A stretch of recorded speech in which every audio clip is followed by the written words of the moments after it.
Vamos ver acá por qué Estados Unidos de América es el próximo imperio a caer. Ya cayó el imperio de Gran Bretaña, ya cayó el imperio español y así cayó otros imperios y ahora parece que va a ser Estados Unidos. ¿Será? No creo que será tan rápido así, Según pero el presupuesto del Congreso, se prevé que la deuda de EU aumente un 63% en la próxima década, lo que está en 35 billones ahora. la convierte en la deuda más alta registrada en toda la historia de la humanidad. Y como el dólar ha perdido aproximadamente el 90% de su poder adquisitivo, el 1% más rico posee ahora más riqueza que toda la clase trabajadora de Estados Unidos, lo que plantea la pregunta de cuánto tiempo puede sobrevivir una nación que lleva a la bancarrota a su propio pueblo de forma continua. Aunque Estados Unidos no se parezca del todo a los imperios del pasado, ya que carece de control directo sobre otras naciones y no está gobernado por un solo emperador, el alcance global de su incomparable poder militar, su dominio económico y su influencia cultural, ocultos tras el pulgar invisible del Bueno, Roma durante su periodo republicano no era gobernada solamente por un emperador, porque no tenía emperador. Después que cambió esto. dólar, ha colocado a Estados Unidos en la misma trayectoria inevitable que ha definido a todas las superpotencias a lo largo de la historia. Sobre todo, se ha visto en la decadencia interna que marcó la caída de Roma. Tras décadas de conflictos militares, división política e inmensa desigualdad de riqueza que llevaron al colapso de la República Romana, el emperador Augusto inauguró un periodo de paz y estabilidad económica extraordinarias. Bajo Así empezó el periodo dictatorial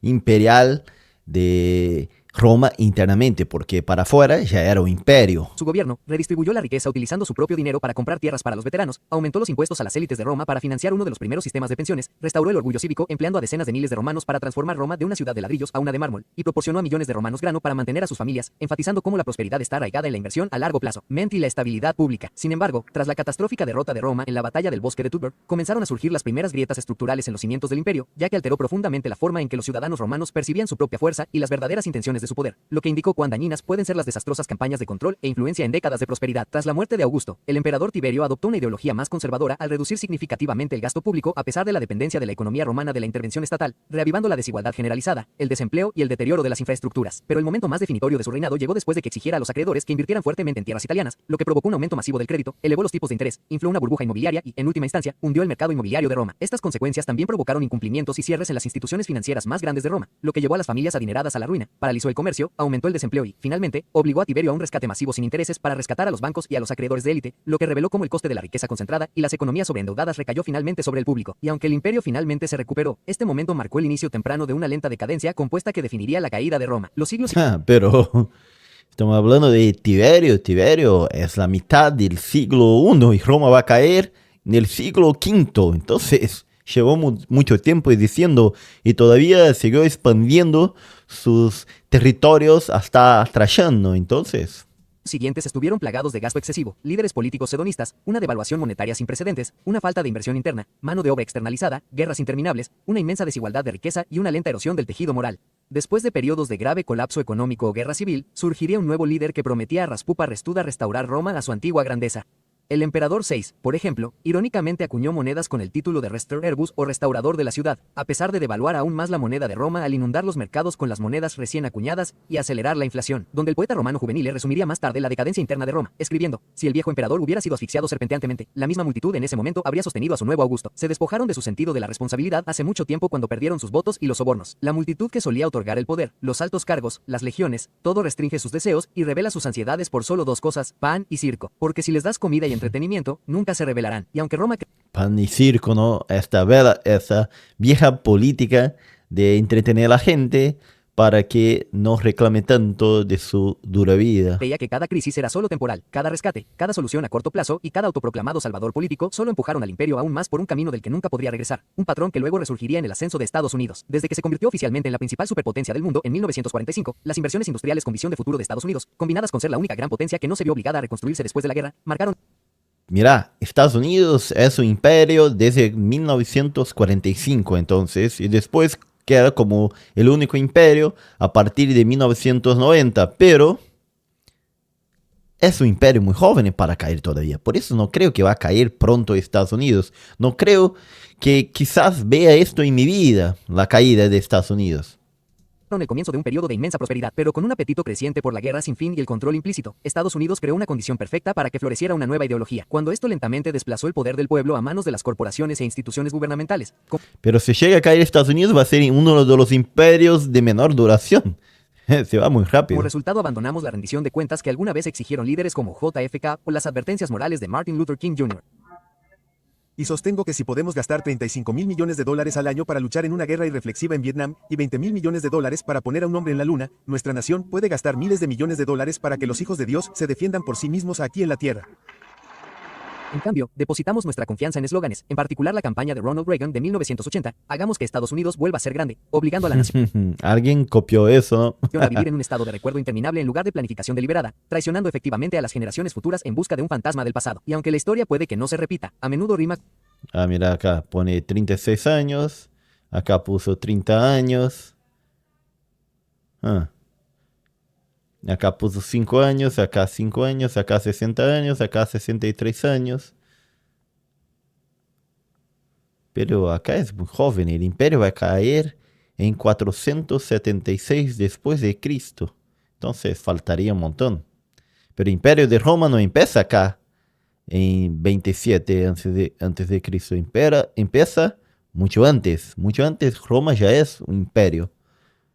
con Estados Unidos replicando casi a la perfección los eventos clave del Imperio Romano temprano. Sin embargo, un diferenciador sustancial radica en el simple hecho de que, a pesar de que Roma devaluó gravemente su moneda, esta sigue estando vinculada en gran medida a un valor tangible. Cuando Augusto transformó Roma de república a imperio, el denarius contenía aproximadamente un 98% de plata y tardó casi 300 años en caer a tan solo un 0.5%. Desde que separó el dólar del oro con el colapso del acuerdo de Bretton Woods en 1971, el dólar ha perdido el 88% de su poder adquisitivo y aproximadamente el 99% de su valor en comparación con el oro, lo que obligó a Entonces hoy sería todo mucho más rápido, sería eso. la nación a incurrir en los niveles de deuda más altos de la historia de la humanidad, respaldados por una moneda basada enteramente en la confianza. Una confianza que ahora se está deteriorando a un ritmo sin precedentes a medida que el país continúa avanzando hacia la bancarrota moral. Y aunque Roma puede ofrecer la advertencia más emblemática, es el Imperio Británico el que más claramente refleja las consecuencias estructurales de la externalización de la fuerza nacional en pos del control global. Tras convertirse en la primera nación de la historia en experimentar una industrialización a gran escala en el siglo XVIII, produciendo más de 2/3 del carbón del mundo, la mitad de su hierro y el 40% de su acero, Gran Bretaña utilizó este dominio económico y su inigualable poder naval para construir cables submarinos para una red telegráfica mundial, abriendo sus mercados financieros a flujos más fáciles de capital extranjero. O bien,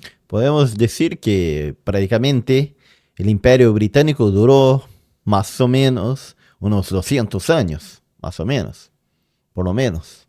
entre 1865 y 1914, los inversores británicos invirtieron tanto dinero en la infraestructura de África, Asia y América Latina como en el propio Reino Unido, lo que dio lugar a que las empresas en el extranjero ofrecieran sistemáticamente mayores rendimientos que las empresas nacionales. Esto permitió que la élite británica se beneficiara inmensamente, mientras que la clase trabajadora experimentaba poca o ninguna movilidad ascendente. William Kennedy, de la London School of Economics, estimó que redirigir incluso una fracción de la inversión extranjera de Gran Bretaña de vuelta a la fabricación nacional podría haber aumentado el ingreso nacional entre un 25 y un 50%, creando potencialmente el tipo de crecimiento de la clase media que Estados Unidos experimentó después de la Segunda Guerra Mundial. Pero en cambio, a medida que se priorizaron las instituciones financieras y los beneficios en el extranjero, las industrias locales decayeron, los salarios se estancaron y los barrios de clase trabajadora del norte de Inglaterra cayeron en un declive a largo plazo. Y mientras gran Eso está mal, ¿no? Cuando hay mucha gente ganando plata, cuando el país gana plata, pero la mayoría de la gente no gana. Por ejemplo, puedo decir de mi país, acá Brasil, que es el 10º país más rico del mundo, y igualmente la mayoría de la población es pobre. Y mismo la clase media sufre un montón acá. Esto es cuando hay mucha gente rica en Brasil, mucha gente que tiene mucha plata, pero hay un montón, mucho más gente que no tiene nada. Gran Bretaña invertía sus limitados recursos nacionales en defender un imperio en expansión, Estados Unidos los estados, beneficiándose del aislamiento geográfico y el aislacionismo cultural, fortalecieron su base industrial y retrasaron su entrada en conflictos globales, mientras que dos guerras mundiales no solo agotaron el tesoro de Gran Bretaña, sino que devastaron físicamente sus ya limitadas fuerzas manufactureras, reduciendo aún más su capacidad de recuperación de posguerra. Y a medida que las ciudades industriales se derrumbaban bajo la privatización, la competencia extranjera y el abandono cultural, Gran Bretaña viró fundamentalmente hacia una economía basada en los servicios, entregando las llaves del dominio industrial a Estados Unidos y señalando las consecuencias a largo plazo de un imperio que abandona a su clase trabajadora. El obrero estadounidense se convirtió en símbolo de la fuerza nacional tras el cambio de poder global en la posguerra. Desde las fábricas de Detroit que producían más del 60% de los automóviles del mundo hasta las fábricas de Pensilvania que producían más que Alemania y Japón juntas, la mano de obra manual impulsó la economía de y construyó la infraestructura que definió el ingenio estadounidense. Pero en el Esa economía, Estados Unidos ahora está delegando, hace tiempo, ¿no? Que está delegando, está pasando para China, para ser la mano de obra del mundo, lo que hace todo a nivel industrial. Y es eso que Trump está intentando rescatar para Estados Unidos. Si va a lograr, ya es otra cosa. Pero si sigue dejando que otros países hagan, la clase media va a quedar cada vez más pobre. En el intento de contener el comunismo, la guerra de Corea redirigió miles de millones de dólares en contratos de adquisición especiales a Japón, convirtiéndolo en una base de suministro para las fuerzas estadounidenses e impulsando su recuperación industrial. Y más bien en lugar de reforzar su propia base industrial, las tensiones de la Guerra Fría y la creciente obsesión por el recorte de costes corporativos llevaron a Estados Unidos a abandonarla gradualmente, intercambiando la resiliencia nacional por la influencia geopolítica y la eficiencia corporativa, mientras que Japón emergió como la segunda economía de libre mercado más grande del mundo en 1968. Y a finales de la década de 1970, tras la reducción de los aranceles a las importaciones chinas del presidente Jimmy Carter, las empresas estadounidenses tenían un incentivo aún mayor para abastecerse o producir en el extranjero, lo que cambió la mentalidad nacional de que los empleos estadounidenses ya no eran activos fundamentales, sino un coste desechable que debía minimizarse. Y a medida que el empeoramiento de la desigualdad económica y la división civil comenzaron a desgarrar la nación, la promesa de Reagan de restaurar a Estados Unidos a su antigua grandeza creó la percepción de cambio. A pesar del aumento de la deuda pública, una reducción total de las redes de seguridad social y más de 1.6 millones de empleos estadounidenses subcontratados en el extranjero, lo que ejerció aún más presión a la baja sobre la calidad del empleo nacional. Y después de décadas de declive industrial, la década de 1990 marcó la transformación más sustancial de la estructura económica de posguerra bajo el presidente Bill Clinton, donde los acuerdos comerciales como el TLCAN y el establecimiento de las relaciones comerciales permanentes con China abrieron los mercados estadounidenses a una dura competencia importadora. Entre 1994 y 2001, más de 879.000 empleos estadounidenses fueron certificados oficialmente como pérdida de competencia comercial directa en virtud del programa de asistencia para el ajuste comercial del gobierno de EU. Algunos economistas estiman que la cifra real fue probablemente 2 o 3 veces mayor, lo que devastó áreas como Detroit, que pasó de ser una de las ciudades más ricas del mundo a una de las más pobres de Estados Unidos, con una tasa de pobreza del 31.5%. Y a medida que adoptó aún más la globalización y las estrategias de reducción de costes, volvió a seguir el mismo patrón que ha definido el colapso de todos los grandes imperios, donde hoy China se erige como la única superpotencia manufacturera del mundo, representando el 35% de la producción bruta mundial. Única potencia manufacturera del mundo. Qué peligro ese. Estamos re dependientes de China. Y mira lo que pasó en 2020, como China tenía los insumos y nosotros faltaba un montón de cosas. Más que los siguientes 9 mayores fabricantes juntos. Y aunque Estados Unidos está realizando esfuerzos drásticos para reactivar su base industrial en un intento por preservar el liderazgo mundial, se ve obligado a hacerlo sobre una infraestructura corporativa diseñada únicamente para maximizar la eficiencia a corto plazo al menor coste posible. Lo que indica que, si bien la fabricación nacional es esencial para el largo plazo prosperidad, ahora debe operar dentro de la misma mentalidad que la desmanteló. Y, prácticamente sin inversión interna ni canal nacional de capacitación laboral, se proyecta que la manufactura estadounidense enfrentará más de 2 millones de empleos vacantes para 2030, una brecha laboral que podría costar hasta $1 billón anualmente. Todo esto mientras enfrenta simultáneamente un desastre de infraestructura. Según el informe de 2025 sobre infraestructura de si los niveles de financiamiento actuales se mantienen sin cambios, el país enfrentará un déficit de $3.70 billones para 2030. Pero si incluimos presas, diques, sistemas de desechos sólidos y peligrosos, parques y escuelas, la cifra aumenta a 4.4 billones. Sin embargo, a diferencia de la transición de poder del Imperio Británico, donde estaba preparado económica y culturalmente para tomar el relevo, China enfrenta una serie de desafíos estructurales. El primero es que ya se está alejando de la manufactura y hacia una economía basada en servicios, ya que el aumento de los costos laborales ha erosionado una de las ventajas clave que alguna vez hicieron de China un centro atractivo para la producción global, donde, al mismo tiempo, su población es disminuyendo a un ritmo sin precedentes. Como consecuencia de la política de un solo hijo, 1 de cada 4 ciudadanos chinos tendrá más de 60 años en 2030.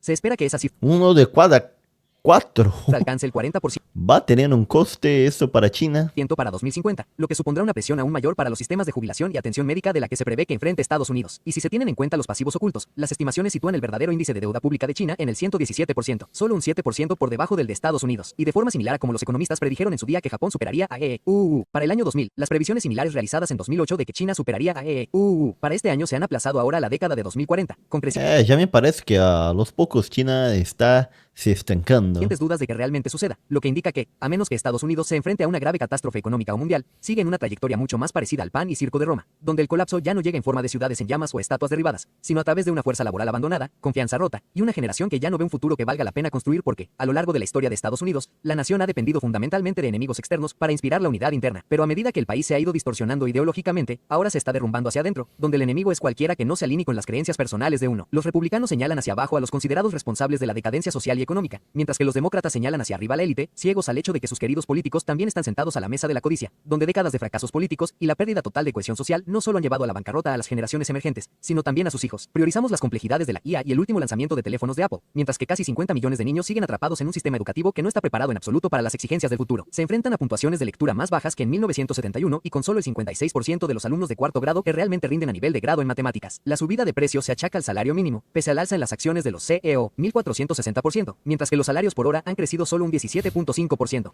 Ellos ganan mucho más y nosotros seguimos ganando menos, cada vez menos. Adoramos a las figuras de los medios que utilizan los datos de forma selectiva para adaptarlos a su propia narrativa, mientras evitan el hecho de que la falta de vivienda ha aumentado un 30% en solo 3 años y que la pobreza infantil casi se ha duplicado desde 2022.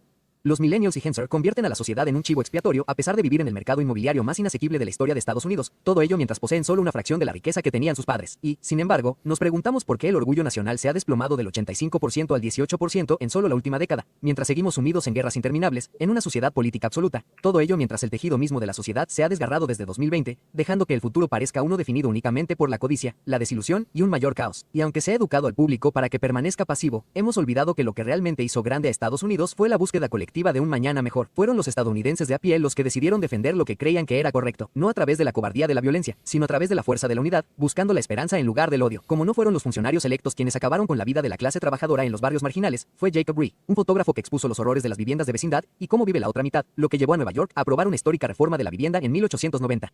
La promesa de drenar el pantano no la cumplieron los políticos, sino Lincoln Steffens, un periodista que expuso la corrupción municipal en Tweed Days en St. Louis, iniciando un movimiento nacional para romper el lodo en 1902. La razón por la que pudiste tener una infancia no fue porque la industria o el gobierno de repente encontraron empatía, fue gracias a Carmela Tioli, una niña de 13 años que, a pesar de que le arrancaron el cuero cabelludo en una máquina de cunas, aún así testificó ante Helen Taft, lo que encendió un movimiento nacional para la reforma del trabajo infantil en 1912. Y los monopolios de la era dorada no se derrumbaron solo por un pensamiento esperanzador, fueron rotos por Ida Tarbell, quien pasó años exponiendo el imperio de John D. Rockefeller, lo que llevó a la disolución de Standard Oil, señalando que, si bien el imperio estadounidense puede seguir viviendo como una empresa fantasma global, para que realmente vuelva a ser grande, debe reconstruirse al servicio de las generaciones futuras, exigiendo que encontremos esperanza los unos en los otros y usemos cualquier fuerza que nos quede para redefinir lo que realmente significa ser estadounidense. Y aunque estoy increíblemente agradecida de estar en la posición de recibir comentarios tan amables, cariñosos y considerados de todos y cada uno de ustedes, es importante que reconozcamos que, a pesar de ser una operación de una sola persona, cada vez que me preguntan cómo va el canal, siempre respondo con nosotros. Y aunque soy la que está sentada frente a la cámara, escribiendo los guiones, investigando y editando los videos, creo fundamentalmente que ustedes también son parte de este viaje.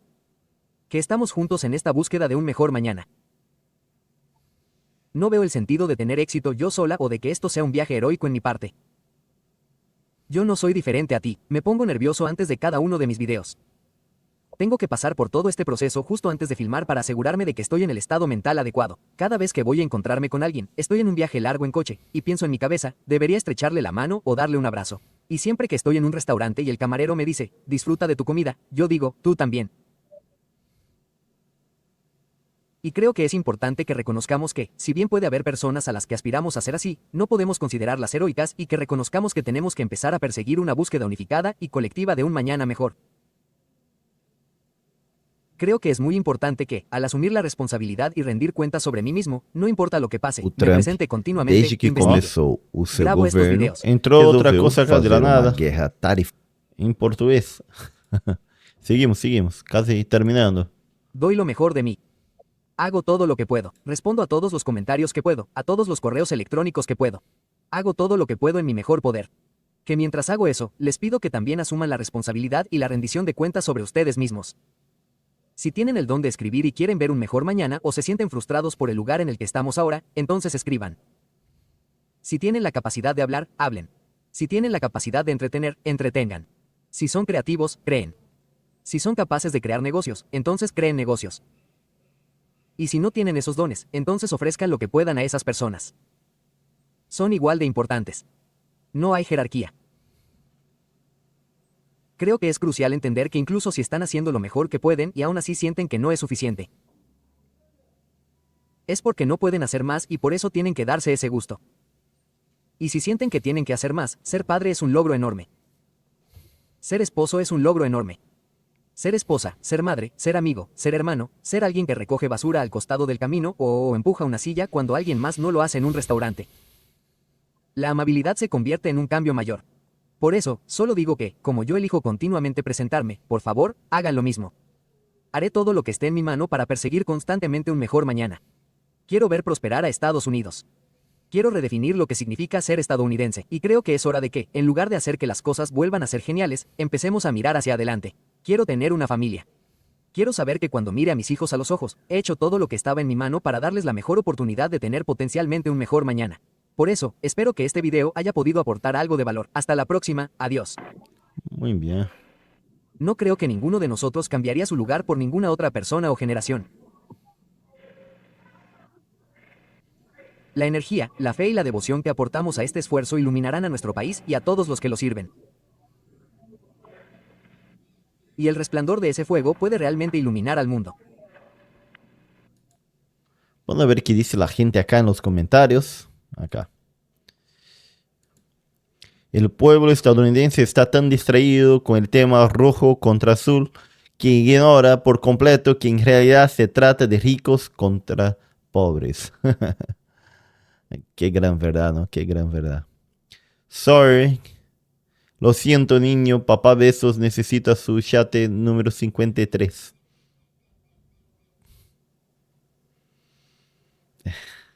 Qué lástima, qué lástima. El país puede colapsar hasta el punto de hacer que la Gran Depresión parezca insignificante y aún así la gente seguirá diciendo, sal adelante por sus propios medios, trabaja en varios empleos. Como miembro de la generación Z, el futuro se ve sombrío. No es un mundo que valga la pena perseguir. Realmente parece desesperanzado. Pero gracias a personas genuinas como ustedes, me siento inspirado porque a diferencia de otros, ustedes dan un llamado a la acción, no solo al consumo pasivo. Siguen adelante a pesar de todas las razones para no hacerlo. Trabajan duro sin quejarse del dolor, logran sus objetivos sin presumir y muestran intenciones significativas. Espero poder volver siempre a ver esos videos, recordar que todavía hay gente buena ahí afuera que realmente se preocupa. Y al final acá pone que mi hermano es profesor de economía jubilado de una importante universidad del sur. Le preocupa nuestra incapacidad para pagar la deuda, incluso los intereses. Dijo, si Japón y China perdieran la fe en el dólar, podríamos volver a la edad de piedra. También dijo de forma escalofriante, temo por nuestra república. Ese es un video muy recomendable para quienes se preocupan por nuestro futuro. Muchas gracias por el video. Bueno, señores, ¿qué piensan de todo eso? ¿Realmente hay solución para Estados Unidos? ¿Realmente Estados Unidos es un imperio por caer? Yo pienso que todavía falta mucho, pero me gustaría saber qué piensan ustedes. Soy Santiago Brazuca, acá desde el sur de Brasil, y trato de entender todo eso juntamente con ustedes.